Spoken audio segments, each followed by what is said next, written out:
took boards as well. Sorry, Tanya, And it's recording. okay, great. And so trained after school in terms of really focusing on Parkinson's. So that has been my major career passion is making sure that we can have the best options we can for complementary medicine in terms of how we can integrate that into Parkinson's approach. So, Awesome. And for those of you just joining us, we are about to kick this off in 1 minute. And for our recording's sake, again, I would just wanted to introduce Dr. Denny here for our Ask an Expert series. She will focus on nutrition and Parkinson's disease, specifically looking at protein timing, gut health, and supplements. So, Dr. Denny, I will actually go ahead and leave the floor over to you. For everybody else, just know for the first 30 minutes, Dr. Denny will be presenting her slides. However, if you have a question, you can always go down and if you tap on your screen on an iPad or take your mouse and go down to the bottom of your screen, there is a little thing called a chat bar. Go ahead and open up that chat bar and feel free to type in any questions that you have. Throughout her presentation, I'll be pausing her or stopping her if you have any questions that come up through the presentation. Then after about 12:30 or so, we'll open up the floor for additional questions. Since there are lots of us today, more than 20, we'll go ahead and use that chat bar to answer questions as they roll in. So like I said, feel free to answer or ask those questions in the chat bar. However, if you say, hey, Erin, I am tech disabled, meaning I do not feel very comfortable typing in chat bars and I don't understand, just simply unmute yourself and I am happy to take your question via person. So let's go ahead. Dr. Denny, I leave it to you. thank you. All right. Well, welcome everyone, and I hope you're having a great day so far. So, there's a lot, as Erin was just introducing, to cover today. So, I don't want anyone to feel overwhelmed. We're going to kind of try to give overviews of these topics. And then if there's any further questions, I do have longer presentations on each of these topics too. So I want to give you as much free information as I can get to you. And so please, hopefully, are not overwhelmed. This journey for Parkinson started in 2010. I was working at Oregon Health and Science University with some neurologists, and we were interested in a plant called Mucuna pruriens because at that time people were ordering it on the internet without any additional guidance from the neurologists and taking this plant in addition to carbidopa levodopa. So here's where levodopa is the highest plant source we know of. Levodopa is our staple for Parkinson's management. And so this has followed throughout my career, underlying medical school, and followed me. Actually, this is our greenhouse here in Mission Viejo. So today we're going to tie these topics in. Beyond my love of research, that's where everything's founded in terms of evidence-based medicine. I rely heavily on labs and guidance for GI test kits to know some of these things, like where are nutrient deficiencies? And then we know where we should spend our money on supplements. So, nutrition in Parkinson's, we really want to talk about how to integrate a whole food, plant-based diet. So, what does that look like for each person in terms of what you're going to be cooking at home? Homemade meals are better if we can try to do things from home, but also making that convenient because I totally understand in terms of limitations with cooking and knives and those kinds of things that impact quality of life. So, we really want to tailor this and be reasonable in our approach. So, the things that I really want people to focus on in terms of nutrition and where the literature is saying we need is omegas are incredibly important for brain health. So, we're going to include things like fish in our diets, these healthy antioxidants from berries. We're going to talk about healthy fats today and diversity. And underlying all of that is the most important thing of hydration and then adding electrolytes if there is exercise happening. So, in general, most people have heard of a Mediterranean and Mind diet. So, this is focusing here on fruits, vegetables, nuts, seeds. The Mind diet is more refined with focus on dementia prevention. So, these have been out for a while now based on cardiovascular rates slowing in areas that people were eating this way. And so now we have integrated these diets a lot into neurological health. So, how are we going to eat to help brain health. And today I really want to focus on how are you going to eat for Parkinson's diagnosis and how that looks a little bit different. So we are going to have some fine-tuned recommendations here with increasing the fish oil that we're getting on board, increasing that whole food plant-based diet.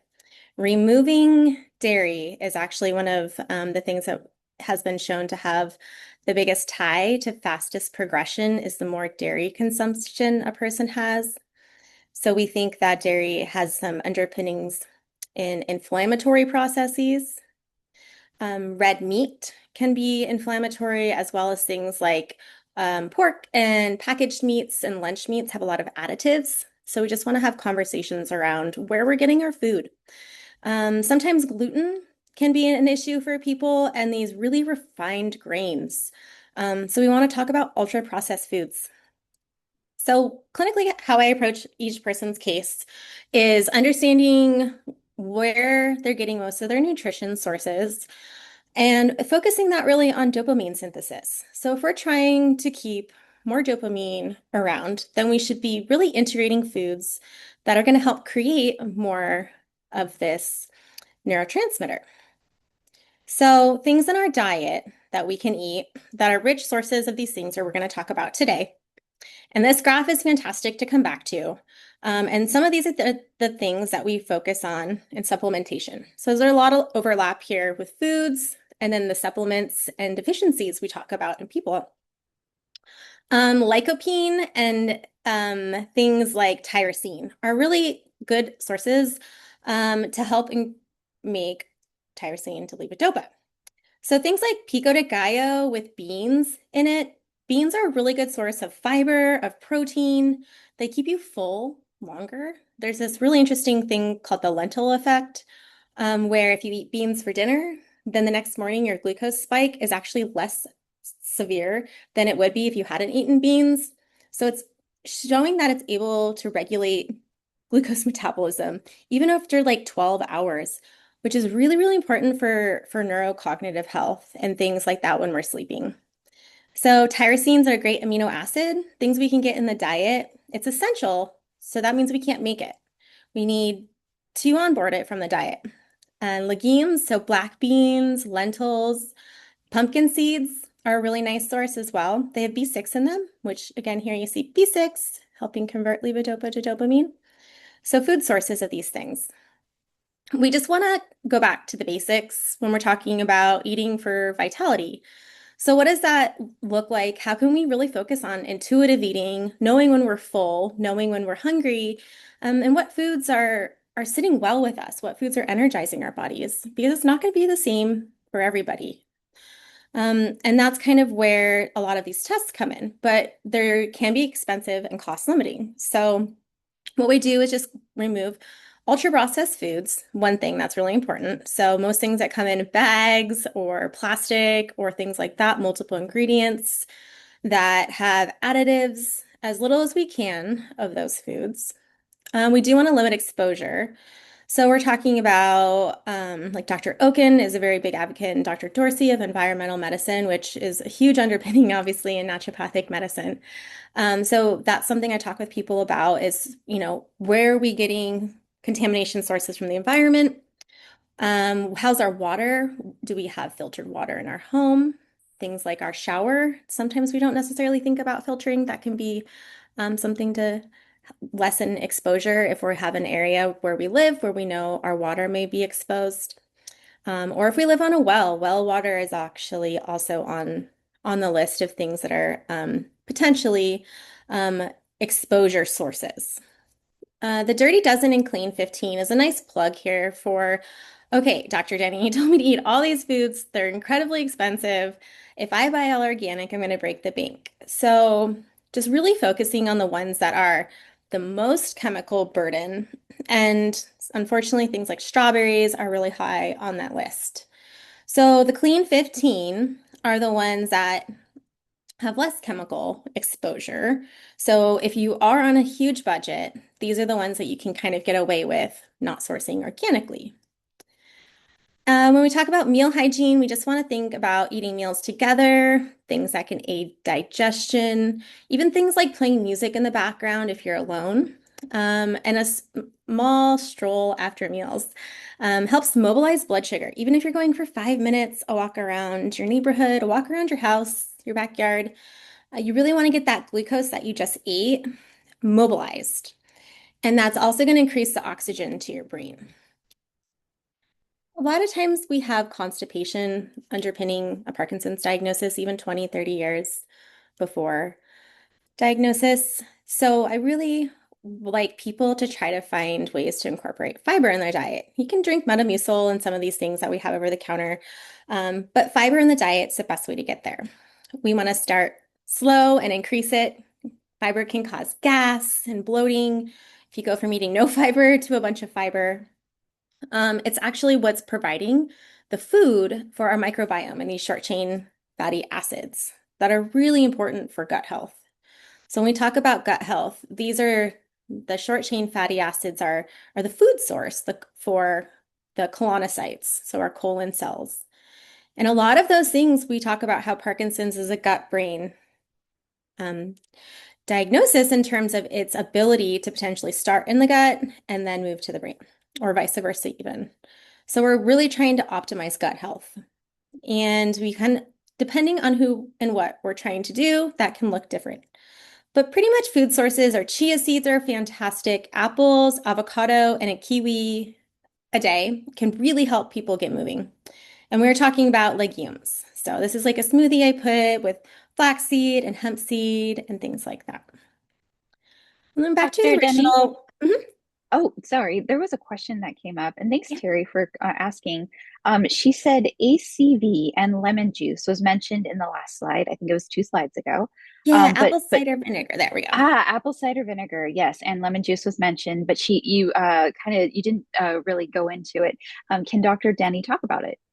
Yeah, and so that's going to be kind of an individual person to person one where if we know as we age, we have less stomach acid, we also know in a Parkinson's diagnosis, the stomach is less acidic.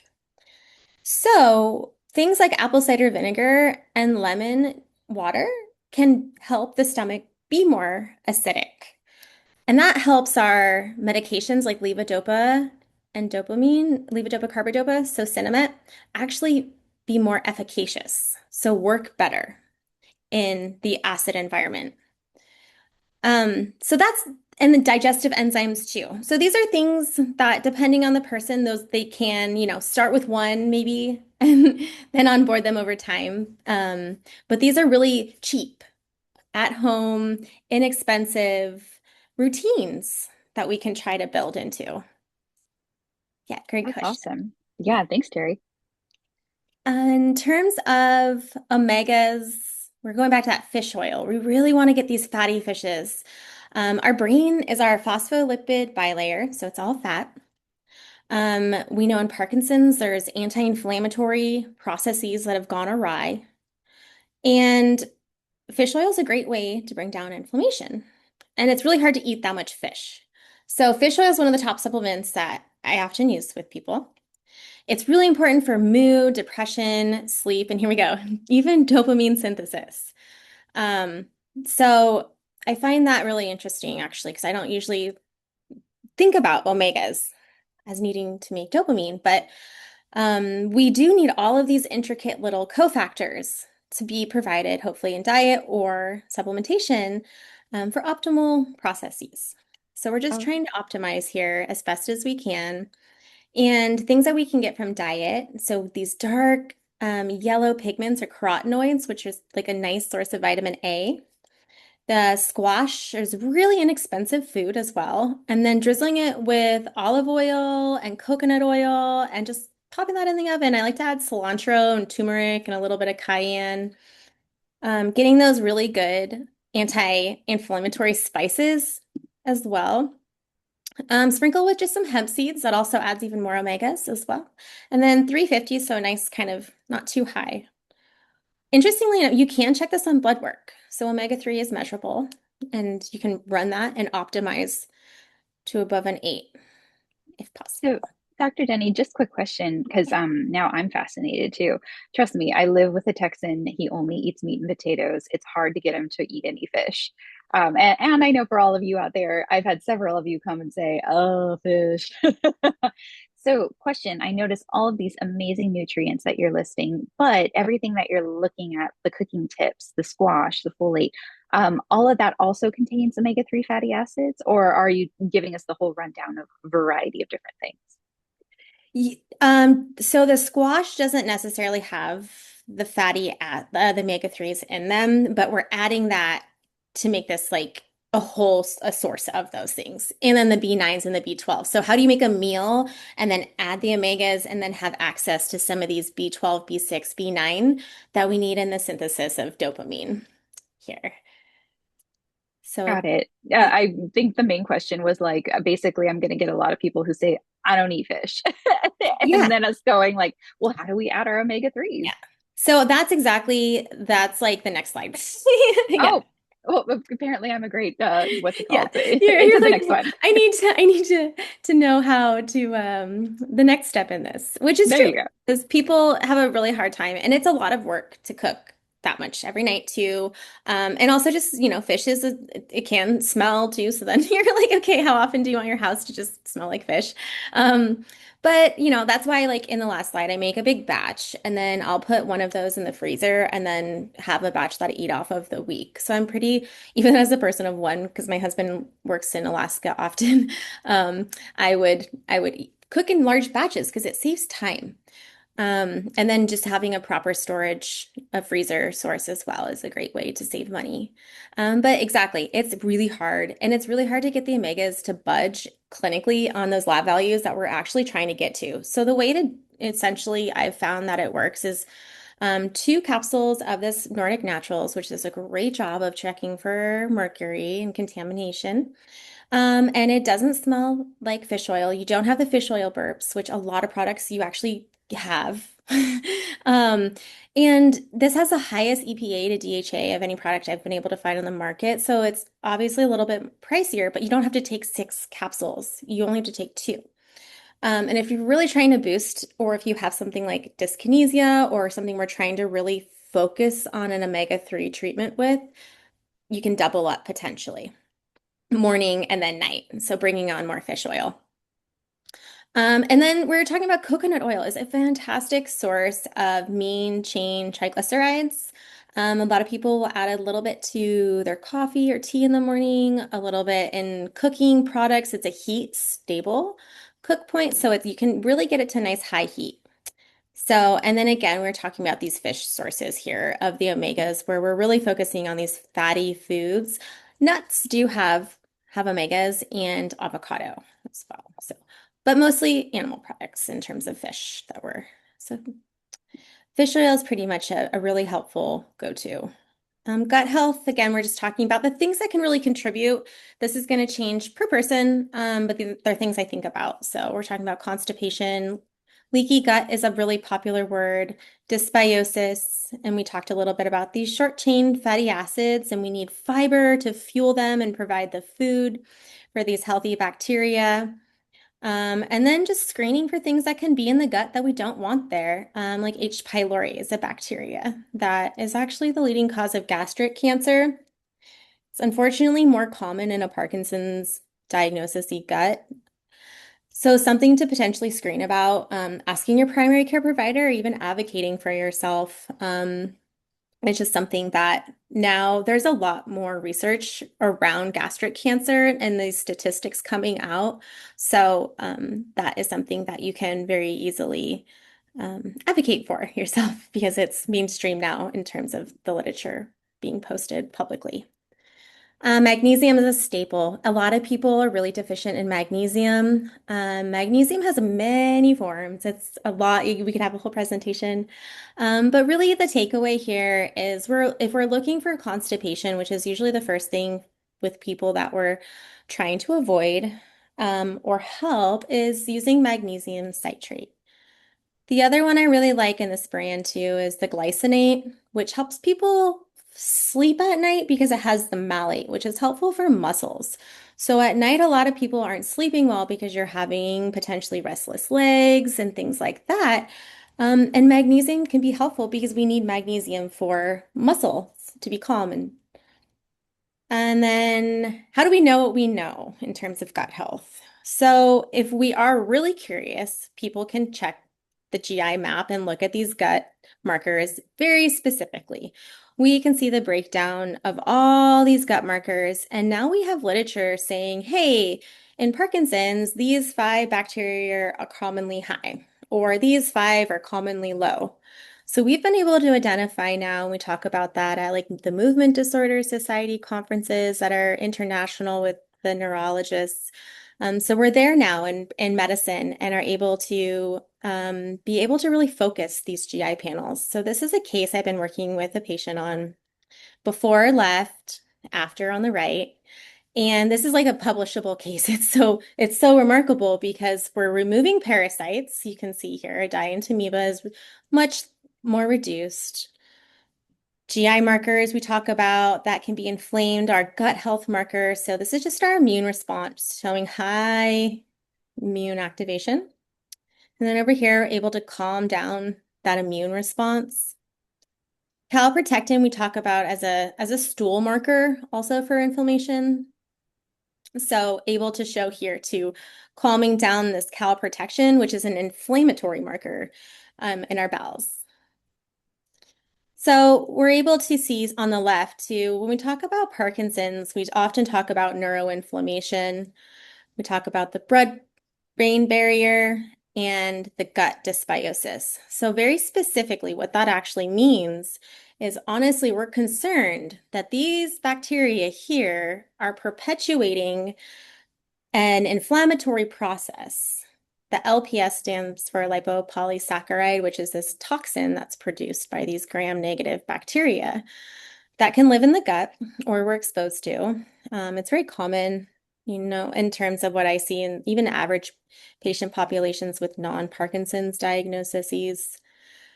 And then checking in on these things like mast cells, yeast, going through a 3-month protocol with some of these antimicrobial herbs, optimizing diet, onboarding some of these supplements that we talk about. And here's H. pylori even.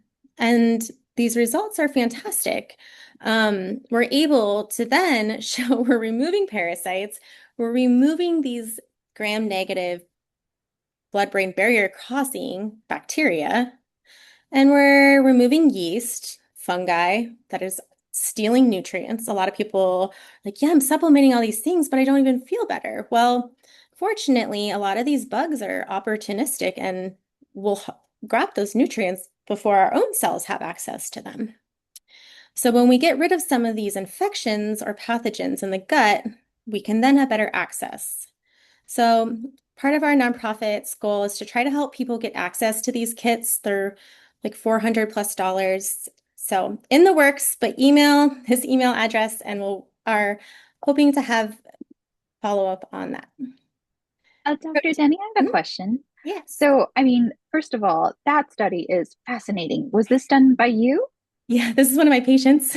Oh my I goodness. had the Okay. company call me and ask me what I did because they were so impressed. Yeah, I mean, I'm looking at these values Yeah. and it's like basically like all the bad values on the left, all the good values on the right. And this was just 10 weeks of in normal people terms, changing diet and adding supplements, correct? Correct. And this is a person who is incredibly follow through oriented. So they are doing their due diligence of those supplements. We're checking blood markers. I even have our blood work, which optimized. And then the best part is like able to see the partner seeing, hey, my partner's mood is improved, like things like that, the intangibles. And like skin conditions, we're dealing with other things in the background. They're like, yeah, that's not as bad either.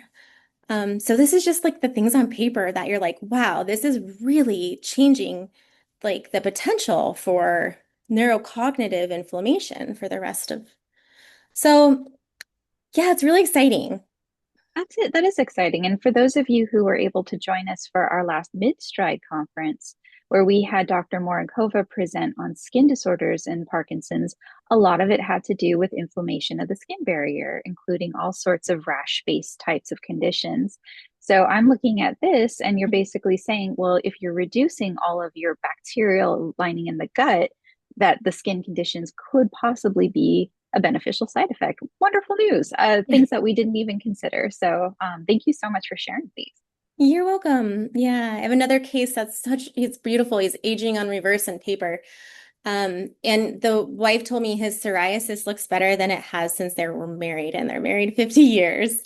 So it's just like, and he's been on biologics, like really heavy immune drugs, like immunomodulatory medications. Um, so it is really expensive, these tests. So it's really hard to like, go into it and say, hey, you should, order this test. But it's really amazing what you can change with implementing one. Right. Two things that could be potential barriers and realistic barriers. One, discipline, because you got to stick to it, right? And then two, of course, the costs on running those tests. So thank you, Dr. Denny, for opening your nonprofit soon to be. Let's get it going. Yes, exactly. And I have those companies that have offered to help me now. I've been calling, like, I have three different companies that have said, yes, what you're doing sounds great. How can we? So that ball's rolling, and we will hopefully have options. So please, yeah, email there and we'll put your name in the email thread as we have more upcoming. So, protein timing. This is a very big topic with medications. We're hoping to get away from this as we have the Duopa pump, as we have the Crexont. Um, I see it though as a very individualistic issue with people. Some people can eat protein and it doesn't affect them, and some people have a really big problem with protein where if they have eggs for breakfast, their medication stops working the whole day. So I just like people to challenge themselves. If you don't think your medication's working, then, take it away, have a very low protein morning, a little more low protein afternoon, and see how your medication works for a couple days. Protein redistribution is the best way to approach this in terms of we are eating most of our large protein at bedtime, or not bedtime, but like dinner time, and later in the day. So when we don't need our medications to work as well for us, like we're not trying to go to the gym, we're not trying to exercise and do those things where we can have a little bit more instability if we're just, hanging out at home after dinner, something like that. So really trying to make our medications work well is the typical recommendations is about 30 minutes before, 60 minutes after. So medication and protein timing. Type of protein seems to matter. People have a lot more issues if you're going to have this, giant steak that's going to sit in your gut for hours and hours versus if you're eating chia seeds and, berries and nuts and things like that that are a lot more digestible. So really try to kind of get those heavier hitting proteins in at the evening time if you notice that medications are affected by protein. Another kind of trick is eating like 10 to 15 grams at a time, so more digestible amounts of protein spaced throughout the day. There's been like this huge protein push lately too, where people, like they are advocating for 60 grams at a time, and that's just too much. You don't need that much protein. You're actually like maxing out the processes to break that much protein down. So we want to always be safe. And then get nutrients from things that are non-protein rich throughout the day, like this like beet mushroom soup has tons of polyphenols and anthocyanins in it. And then those nitric oxide containing molecules from beets are incredibly important for heart health and things like that. So, in terms of kind of wrapping up, always with sleep and how we can optimize sleep health, and one other supplement I commonly talk about with people. I mean, I talk about tons of supplements, but the heavier hitting ones, just in terms of a big overview of the land here, would also be melatonin. It's a hormone and an antioxidant, so it's a very interesting molecule. It has to do with our sleep cycles, so circadian cycles, also with cortisol, which I often always run on people. And we're talking about how to optimize your sleep, essentially, and this hormone that acts as an antioxidant because we want these on board to help fight the oxidative damage we have in Parkinson's and in daily life. Oxidation is a normal process. So things that we can do are melatonin at bedtime. So this SRT is an immediate release, or sorry, sustained release, sustained release tablet. And then IR is immediate release and extended release. So it depends on the person. Sometimes it takes some, I hear often, Dr. Denny, melatonin doesn't work for me. Like I've tried it, it doesn't work. It's like, okay, well, let's try these brands or these dosages. In terms of each person, I see a lot of variety with melatonin. Six, Dr. Denny, yeah, I'm so sorry to interrupt, but I yeah, do have a question from Carl. yes. Carl was asking based on the last slide. He's asking, does that mean no protein within 30 minutes before the medication or no medication within 30 minutes before the protein? No protein 30 minutes before medication. Yeah. Okay, no protein before the medication. Got it. Okay, that Yeah. was And just a then clarified 60 question. minutes after the medication. Yeah, got Yeah. it. Hopefully, Carl, that answers your question. If not, please feel free to follow up. Yeah, we can clarify for sure. And that's a window. So there's definitely like exactly where if you eat a big steak, that window is going to be much larger. But if you're eating plant proteins, or if it doesn't affect you, then that's even better. Don't even worry about that window because you've already got so many times and constraints in terms of medication timing that if it isn't a problem, then try not to make it one. But if it is a problem, there is good counsel around that. And so there's a lot of things we can do, but it's not an issue for everybody. So I don't want people to kind of bring on more issues that aren't there already, because I see it not being an issue for some. And then and I also see it people not realizing it's an issue too. So then food sources of melatonin are scarce. There are trace amounts in things like walnuts and pistachios, bananas, and tart cherries, which is great because those are foods that, too, it's always good to get diversity in the diet. So things that we can onboard that have micronutrients from things we wouldn't necessarily eat, like pistachios or maybe like tart cherries. I want to put a plug in here for where to get supplements because that does matter. A lot of my research started on, I don't know where these red lines are coming from, if you guys can see them or not.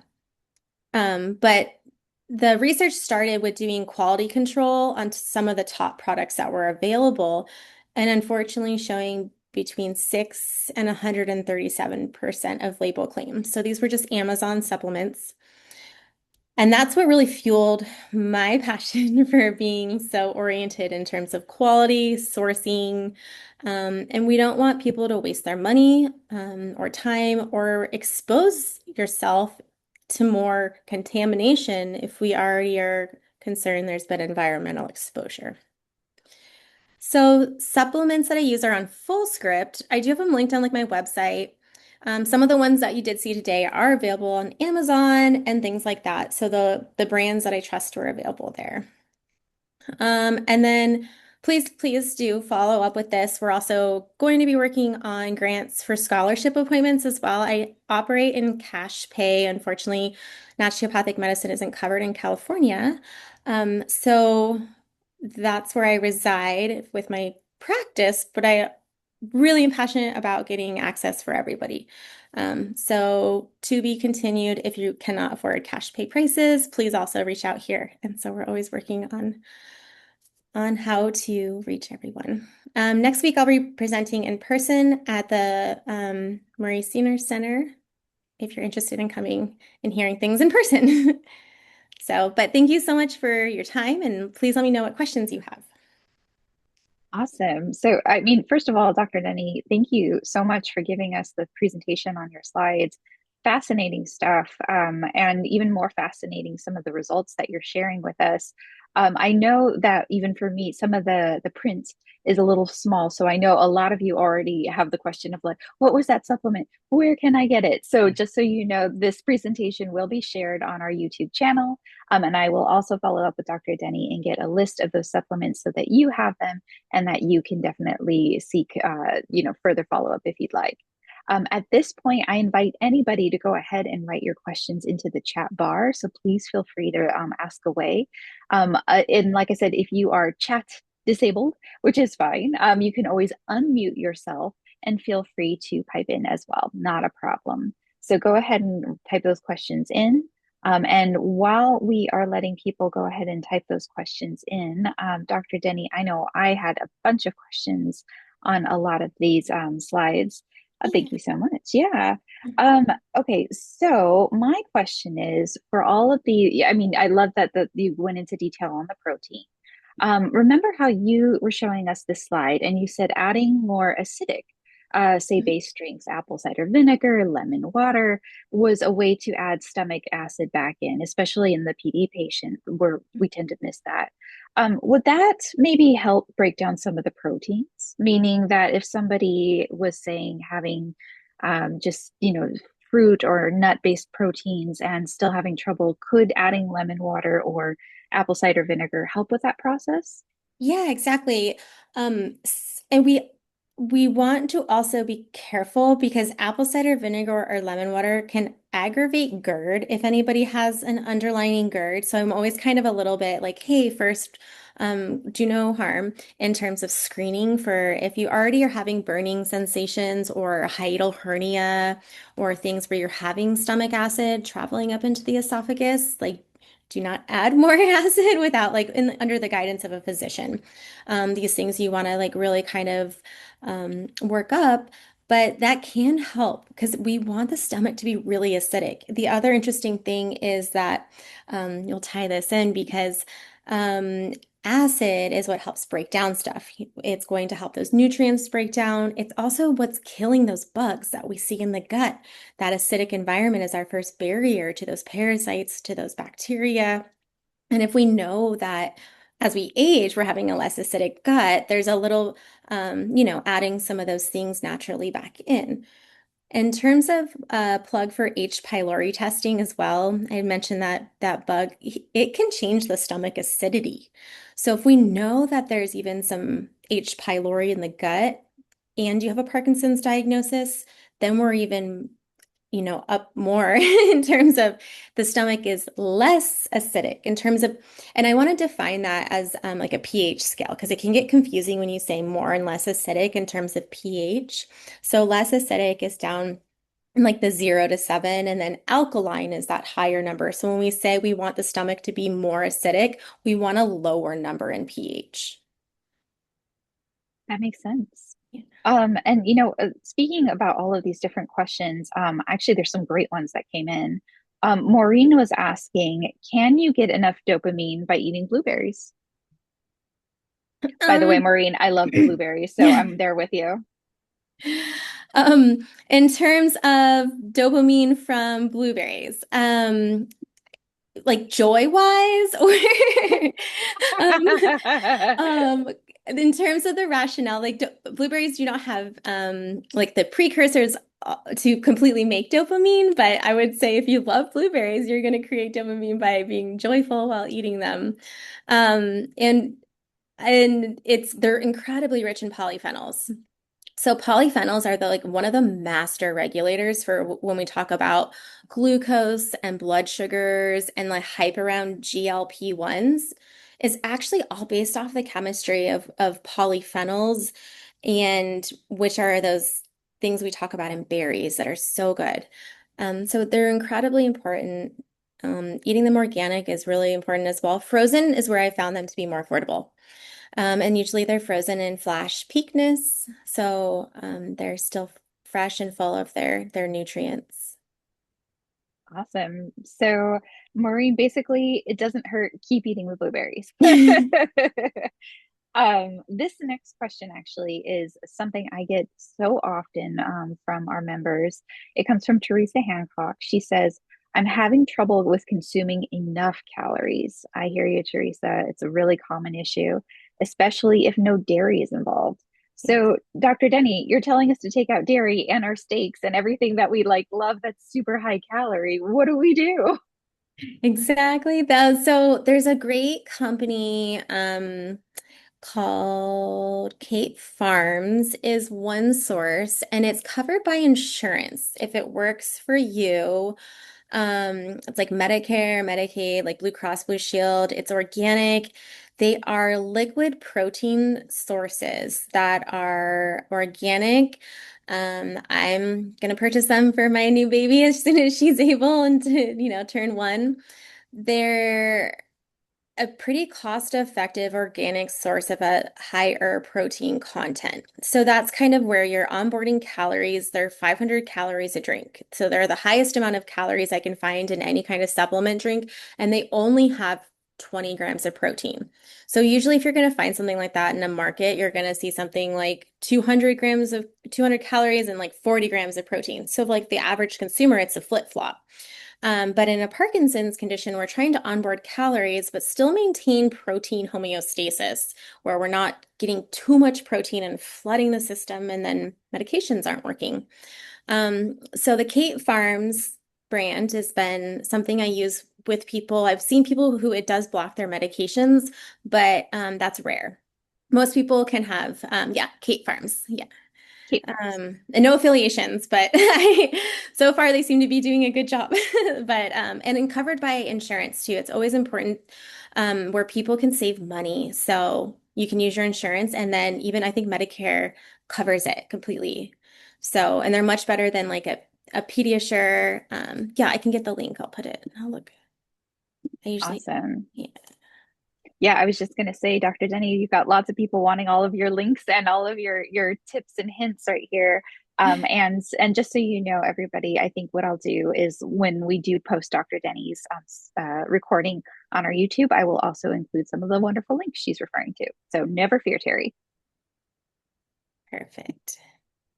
Yeah, so when I always like to find out about new things and then be able to pass them on for people, especially when they're like cost effective, and organic, that's really important to me. So they looks like they're doing a pretty good job, but yeah, again, no affiliation. So Awesome. And I love that, Dr. Denny, so important because so many of us will go over to Costco and we'll see, like high calorie, high protein drinks. But the problem is that you're getting, 40 grams of protein, over proteining yourself, which is just going to not set that gut in a healthy direction for the PD patient, at least. So wonderful, wonderful suggestion. Thank you. Even better that it's covered by insurance. Yay. yes, exactly.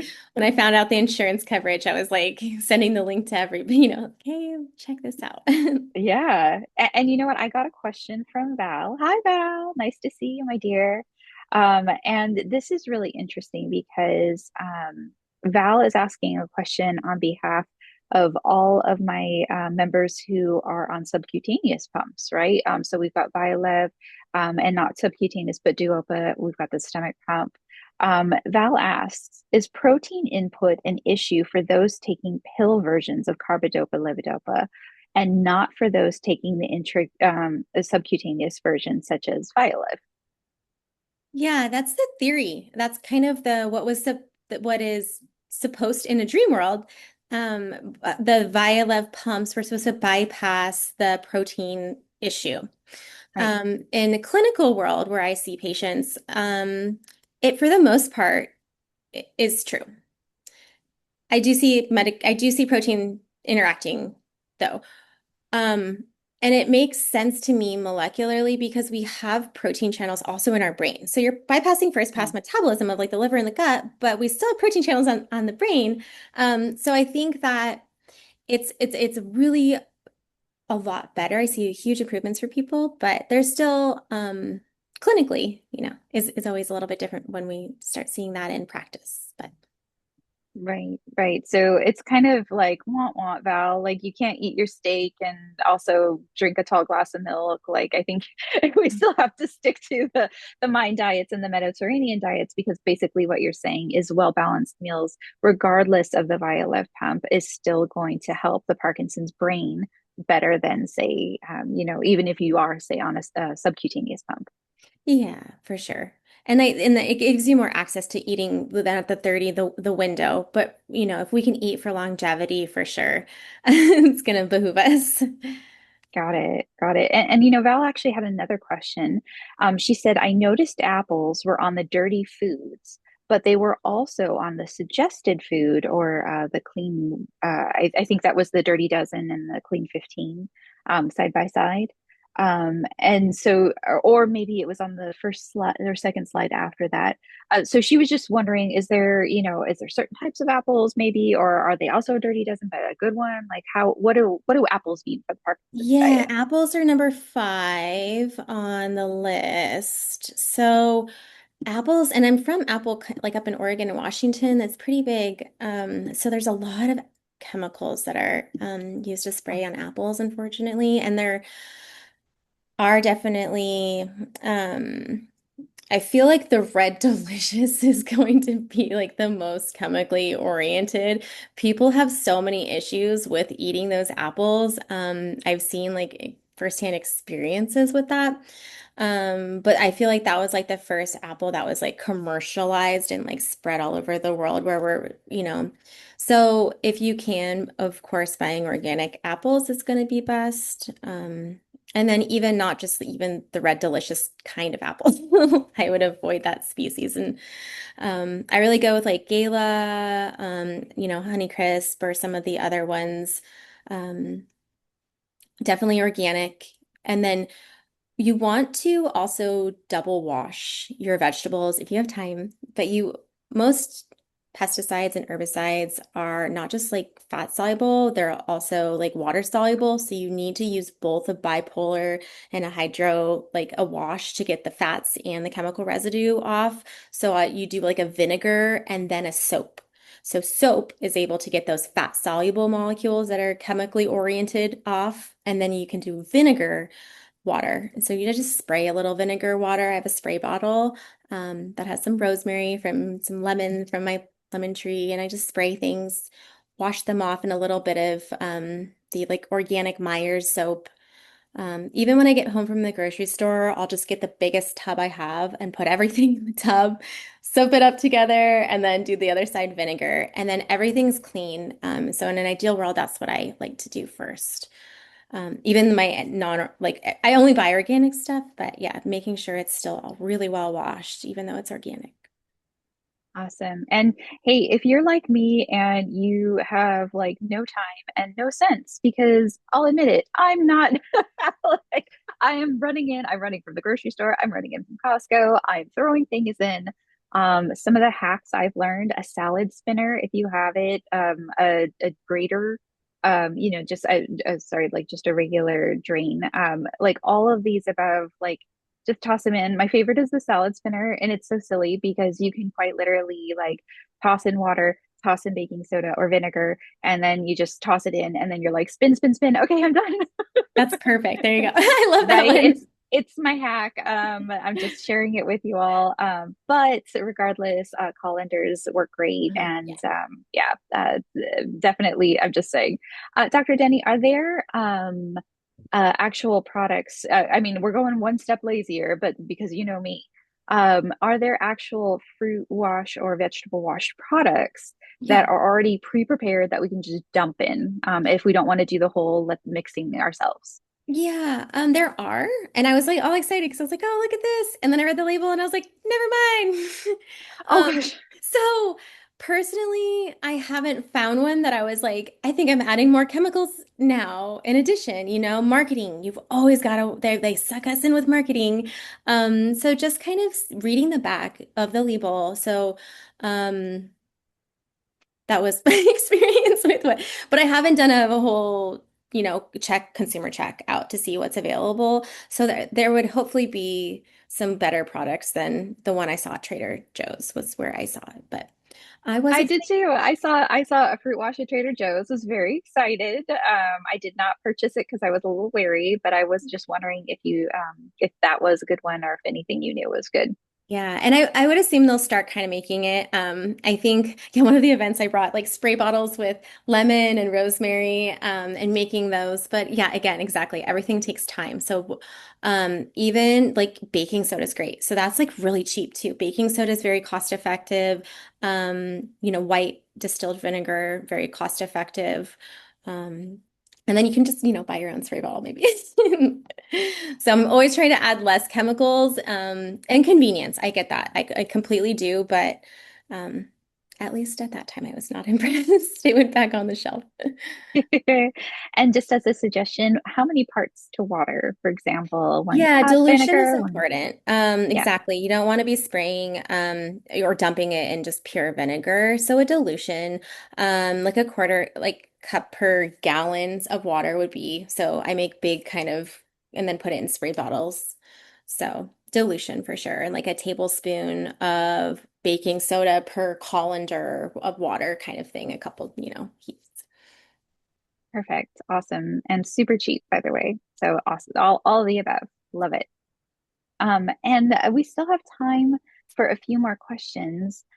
You feel free to unmute yourself or ask them in the chat bar if you have them. Now, Dr. Denny, there may be a few more questions coming in, but inquiring minds want to know, what are some of your tastiest hacks that you can give us? You know me, I'm a fan of easy, simple, and tasty. I loved some of the examples. I was even inquiring about it, about the squash and just some olive oil. What can you do that's literally just two, three ingredients that we can just pick up at the store later and we don't have to think about, but is just the superfood combo for us? Putting you on the spot. Yeah. And I was going to pull up the chia seed pudding one because that one is another, the question comes back around of like maintaining weight a lot. And there's other things that I think that I could help at that. So coconut milk is a really good nutrient dense source of fat and calories. So it also has MCT, so those mean chain triglycerides that help convert to that buzzword ketones, brain health, brain food, quick source of energy. So it's going to help sustain you. So ways you can onboard more coconut milk into your diet. So I found that I add it to smoothies in the morning. My this is the chia seed pudding that I feel like everybody should be eating, daily if you can, because it's really keeping those bowels moving. Two ingredients, coconut milk, chia seeds. This one has a little bit of banana, and then this red stuff is actually this anthocyanin, blueberry, Aussie elderberry drizzle I have. It just is concentrated berry drizzle. So that's something, quinoa. Quinoa is a staple. Make a batch of quinoa for the week. That can be something you eat off. So grabbing just a couple veggies. Even Trader Joe's has like pre-made some of those veggie packs where you can buy. I actually kind of like their curry, like organic curry sauce. So you can just add a little bit of curry sauce, just a pre-made cut organic veggies. And then you have your pot of quinoa, which is this beautiful ancient grain. And it also has protein in it. So quinoa is a nice source of plant-based protein. And it has like a complete amino acid profile and is a really good source of nutrients. So instead of rice, we really want to avoid rice and foods that aren't giving us a lot of nutrition. And things like quinoa and buckwheat can be much more nutrient dense. So those are kind of staples. Beans, if you can eat more beans, canned beans, even if you have to buy um, beans in a can, that would be a way um, to kind of save some money and time because it takes a lot to cook beans. But beans are really good as long as you're rinsing them when really well after you open the can. Then adding beans to salads is a great way to add plant-based protein um, and things like that. In the morning, you can also add like have a protein bowl where you're getting the quinoa and beans and some of that like pico de gallo in the morning as well. I eat a lot of salty, savory things for breakfast. So this would be like on top of my breakfast in the morning. Awesome. Oh no, these are wonderful. And just letting everybody know, I have been on this journey of switching out some of my foods as well. I do want to say that if you are a regular shopper at chain grocery stores, Albertsons or Stater Brothers or wherever you go, a lot of the stuff that Dr. Denny is suggesting, it's hidden, and that's the frustrating part. You do have to be prepared to take an extra 30 minutes to an hour to go find it. A lot of the products from coconut milk to quinoa are not readily available right in the middle of the shelves. They're hidden, they're down, they're on other aisles. I do find that often I have to talk to one or two employees to kind of get my way around. Once you know, you know, but just know that it will be a journey and it's not always as obvious. So please don't get frustrated and go in with the expectation that you're on a treasure hunt. Mhm. Yeah, Um, we recently went to a Persian market and we picked up some flaxseed seeds. So you put them in water and it's a really good emulsion kind of water blend. You can get the same effect with basil seeds, which we also picked up. So you can drink basil seeds in water, and it's a nice mucilaginous drink. Cool in the summer with ice cubes or like cucumbers. And it's so great for gut health because it's going to help constipation. It's helping hydration. And then those seeds are like the precursors to plant life. So they have all of these phytonutrients in them. So nice. also finding ways to keep it fun and so you don't get bored too, because plant-based whole food is just that. It's pretty much plant-based whole food. So finding ways, this is a really great sauerkraut company too, so those two are great. Sauerkraut really helps with those short chain fatty acid production. All right. So, Dr. Denny, I'm going to go ahead and shoot you off three or four more questions. It is the speed round with the few minutes we have left. Are you ready? Okay. Okay. Well, actually, this was more of a statement. Thank you, Dave. Dave S. He says, from my wife, you might try truly free fruit and veggie wash online. Have you heard of that one? I'll look that one up. Yeah. All right. Well, thank you, Dave, for that tip. We're going to have to look it up. And as Dr. Denny suggests, no additives. Hey, so if it really is truly free, let's see. Thanks for the tip. Terry Jewell, she says, could you please write out the white vinegar and H2O amounts? Terry, you are a recipe follower just like I am. And the baking powder and H2O amounts. She wants to know the proportions exactly so she can get it right. Fair So and Dr. Denny is going to write that down in the chat bar for you, Terry. I gotcha. And Sue Steinhagen says, what is a colander of water? Hey, Sue, I agree. Wait, what is a colander? oh, I was looking up the Truly Free online just to check that. So the colander is like where you spaghetti strainer. So you when you strain your spaghetti like through a colander, so like that kind of amount of a bowl of water would be a colander sized amount. Okay, got it. Sorry, Sue. She was referring to your colander size and then therefore having an equal bowl that you could put the colander in so that it's a colander sized bowl of water. Got it. I'm there with you. I agree, Sue. I was like, wait, what's a colander? I thought it was a measurement size. All right. Nope, that And got confusing fast. Well, I'll in the type up summary, I'll just kind of write some takeaways for that. I love it. And Val, her last question, she says, I have heard that mixing herbs with water shouldn't be kept long. Since they have natural ingredients, they grow bacteria quickly.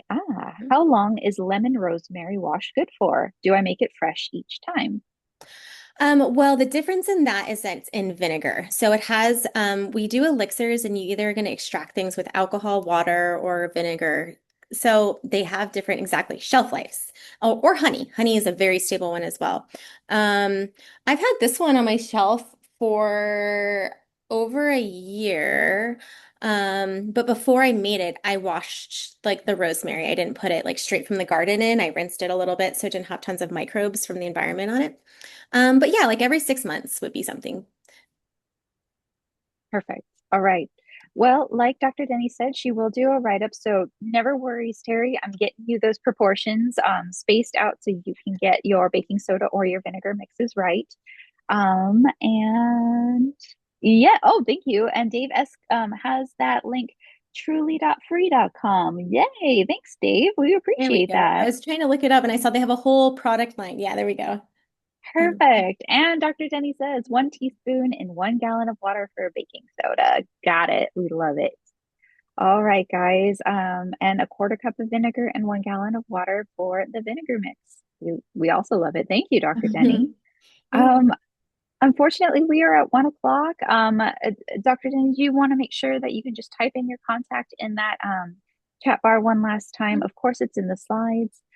Her contact information will be available. This recording will be up online and attached to our newsletter next week. You will have all of those lovely links, including some of the supplement recommendations that she gave, as well as those mixtures, because just like you, Terry, I'm a rule follower and I want to follow those proportions just right.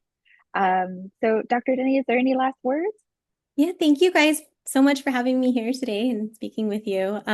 It's just the tip of the iceberg. There's a lot of supplements that are useful that we didn't cover, so I didn't want anyone to feel shortchanged. There's many other topics, but thank you so much for your time and this community here. Oh, you are such a wealth of information and a breath of fresh air. We really, really love a perspective on naturopathic medicine and are amazed at some of the results that you're showing us. So, like I said, always feel free to follow up with Dr. Denny if you have any questions. And thank you so much for being here. We really appreciate it. You're welcome. And more coming with the nonprofit. So always follow up, even if you can't afford the cash pay. We're working on solutions. You got it. We're working together to make sure that happens. All right. Thank you, Dr. Denny. We will see you the next time we see you. And thank you, everybody, so much for joining us today. Just remember, next month, Ask an Expert, we have Dr. Tom Lucas, premier neurosurgeon at Hoag, actually answering all of your burning questions on everything from deep brain stimulation to whatever neurosurgeon questions you got for him. So let's go ahead and I will see you next month. Thank you so much for joining us. And I hope you have a wonderful day. Bye, everybody.